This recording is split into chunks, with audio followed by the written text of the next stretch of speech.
Dear students, today our topic is center of mass of two particle. Center of mass हम to particle के लिए करेंगे, फिर n particle के लिए कैलकुलेट करेंगे.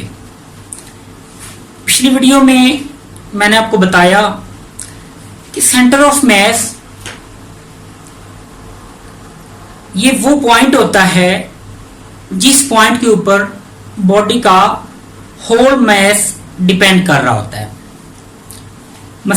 फॉर एग्जाम्पल ये पॉइंटर है मेरे हाथ में, जस्ट मिनट. ये एक स्केल है मेरे हाथ में. अगर मैं इसको, ये देखिए, ये इक्विलिब्रियम की शक्ल में है, मतलब ये जमीन पे नीचे नहीं गिर रहा. उसकी क्या वजह है कि इसके ऊपर, इस स्केल के ऊपर ग्रेविटेशनल फोर्स एक्ट कर रही है. वो स्केल को मजबूर कर रही है कि वो जमीन की तरफ नीचे आए. लेकिन मैंने स्केल में उस पॉइंट के ऊपर एक फोर्स लगाई है और उतनी ही फोर्स लगाई है जितनी कि जमीन इसके ऊपर लगा रही है. ग्रेविटेशनल फोर्स इसके ऊपर लग रही है, जिसकी वजह से हमारा ये बॉडी या स्केल जिसे हम कह रहे हैं, ये इक्विलिब्रियम की शक्ल में है. एक्चुअली ये जो पॉइंट है जिसकी वजह से ये स्केल इक्विलिब्रियम की शक्ल में है, इस बॉडी का सारा वेट इस एक पॉइंट के ऊपर डिपेंड कर रहा है. यही पॉइंट जो है इसका सेंटर ऑफ मास है. अगर मैं यहां से तो इसको, इस बॉडी को पिक करूं तो वो नीचे गिर जाएगा. इट मीन ये जो पॉइंट है ये इस बॉडी का सेंटर ऑफ मास नहीं है. तो सेंटर ऑफ मास को सेंटर ऑफ ग्रेविटी भी कहते हैं. जहां पे सेंटर ऑफ मास को आप सेंटर ऑफ ग्रेविटी भी कहते हैं. तो हम टू बॉडीज का सेंटर ऑफ मास कैलकुलेट करेंगे. Consider we have two bodies x1 and x2. ये जो वर्ड्स मैं बोल रहा हूं आप इनको रजिस्टर के ऊपर भी, जब ये टॉपिक आए तो आप इनको रजिस्टर के ऊपर भी राइट करिएगा. मैं जस्ट मैथमेटिकल कैलकुलेशन से स्टार्ट कर रहा हूं. Consider two bodies x1 and x2 having a mass m1 and m2. The force acting on x1 body is F1. The force acting on x2 body is F2. C be the center of mass which is to be calculated.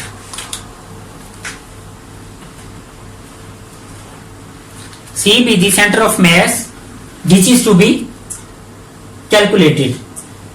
The distance between the C and the mass m1 is d1 and the distance between C and x2 is d2. The total distance between the m1 and m2 is d is equal to d1 plus d2.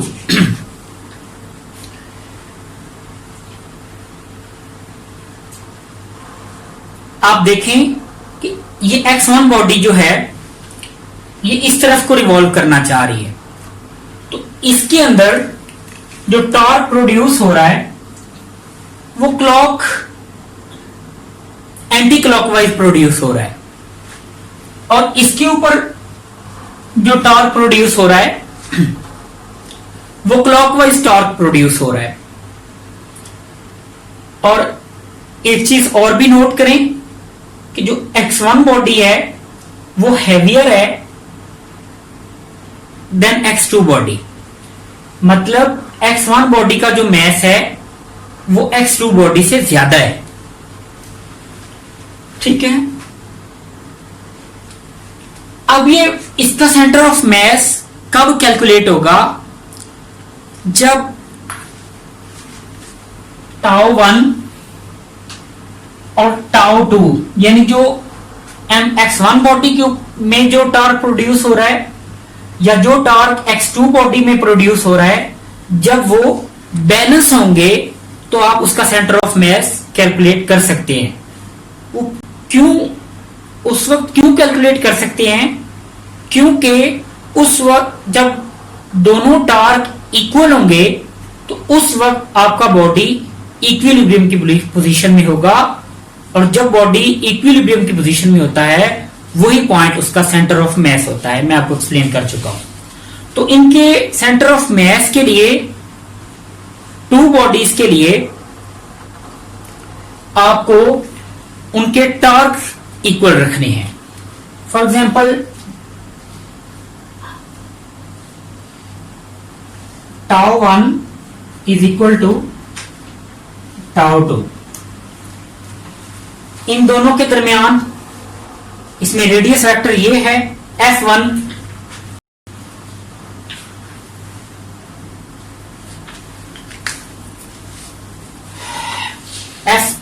mg, F2 mg gravitational force है। इस force में और इस distance में जो angle बन रहा है वो 90 का बन रहा है। तो R F sine theta n unit vector अगर हम 1 लें और sine theta theta is equal to 90 और आर की जगह पे अगर हम d1 पुट करें तो आपके पास d1 f1 same as torque 2 same 90 angle d2 radius and f2।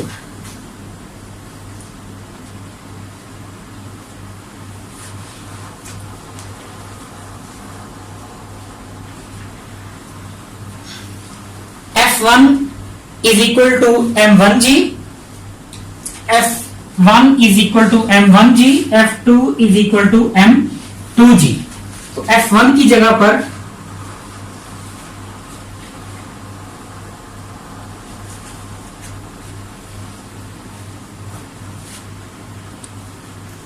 तो अगर हम g को g से कैंसिल कर दें, g is the same both sides, तो आपके पास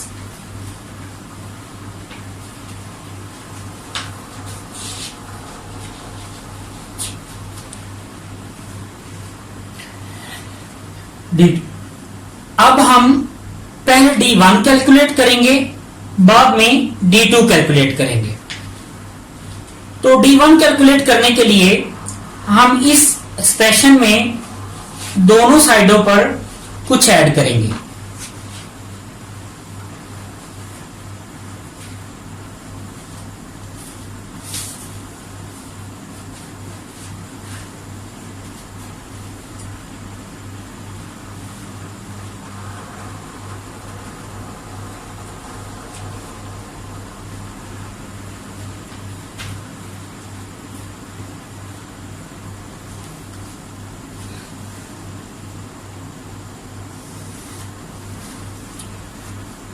लेफ्ट साइड में d1 एंड d1 सेम है तो ये यहां से कॉमन आ जाएगा।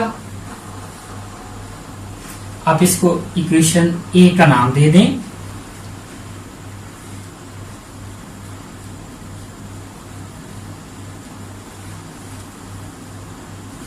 राइट साइड में m2 कॉमन आ रहा है तो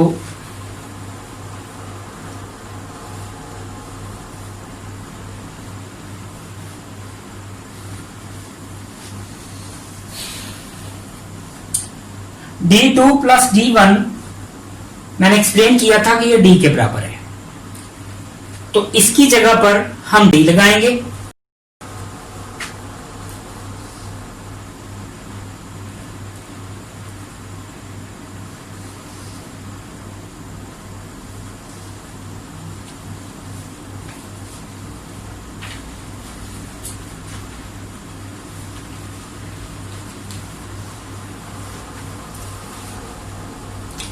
ये मल्टीपल हो रहा है, इधर जाकर डिवाइड,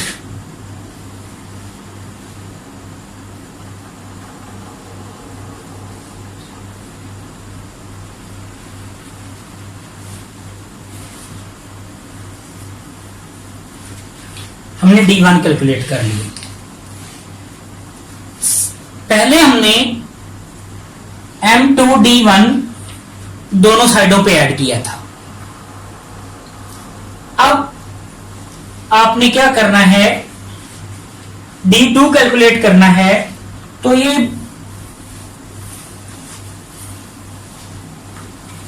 अब क्या करेंगे, अब हम ऐड करेंगे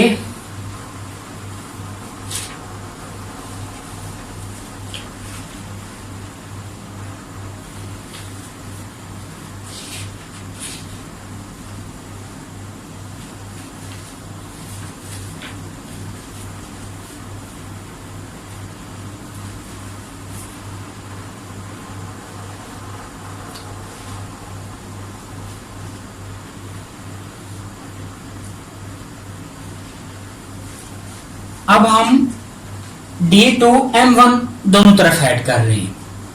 ये जो स्टेप होते हैं ना, इस तरह के आपको याद रखने पड़ते हैं कि D1 कैलकुलेट करते वक्त आपने क्या ऐड किया था, D2 कैलकुलेट करते वक्त आपने क्या ऐड किया था। ये थोड़े से ट्रिकी होते हैं, लेकिन मैं आपको सॉल्व थोड़ा सा बताता हूं कि जब आपने D2 कैलकुलेट किया था ना, तो उसके साथ प्रोडक्ट में आपने M1 ऐड किया, इन दोनों का प्रोडक्ट। इसी तरह जब आपने D1 कैलकुलेट किया था, तो जो मैस सेकंड M2 था वो प्रोडक्ट में। तो ये आप इस तरह से याद रख सकते हैं। तो आप यहां से D2 कॉमन ले लें,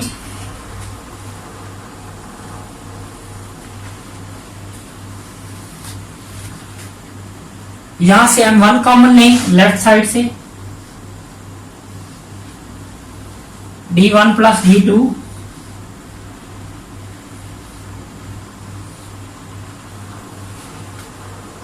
यहां से D2 कॉमन लें,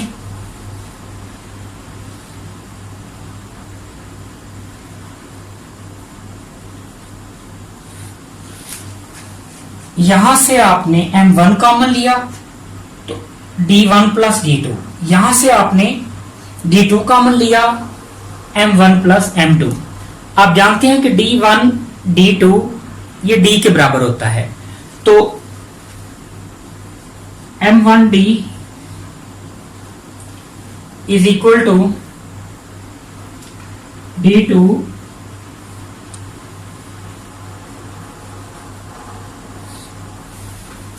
D1 D2 की जगह पे आपने क्या लगा दिया, D लगा दिया।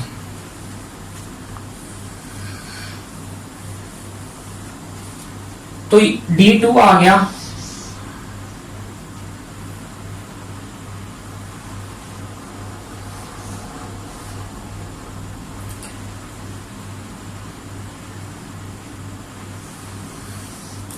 इस इक्वेशन ए की मदद से आपने D1 भी कैलकुलेट कर लिया और D2 भी कैलकुलेट कर लिया। मैं अब ये सारा रिमूव करता हूं।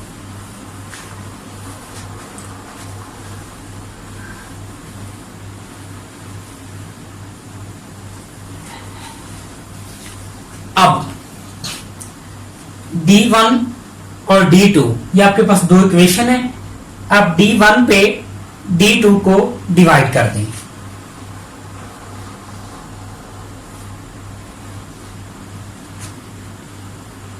D1 न्यूमिनेटर में है, तो राइट साइड में D1 की जगह पे इसकी राइट हैंड साइड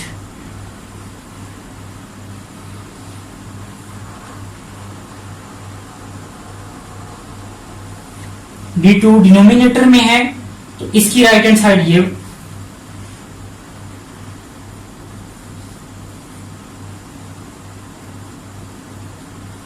अगर आप सिंपलीफिकेशन करें तो ये इससे कैंसिल हो जाता है, ये D भी कैंसिल हो रहा है। अब D1 ओवर D2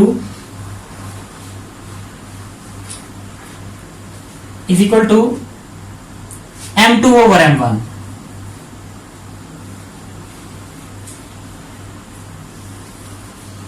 ये एक्सप्रेशन हमारे पास आया। इसका मतलब क्या है कि centre of mass is the inversely proportional to their masses. इसका मतलब यह है कि जिस बॉडी का मैस ज्यादा होगा, सेंटर ऑफ मैस उसके ज्यादा करीब होगा। ये M1 ग्रेटर देन M2 था, तो सेंटर ऑफ मैस जो है वो इसके इक्वल है।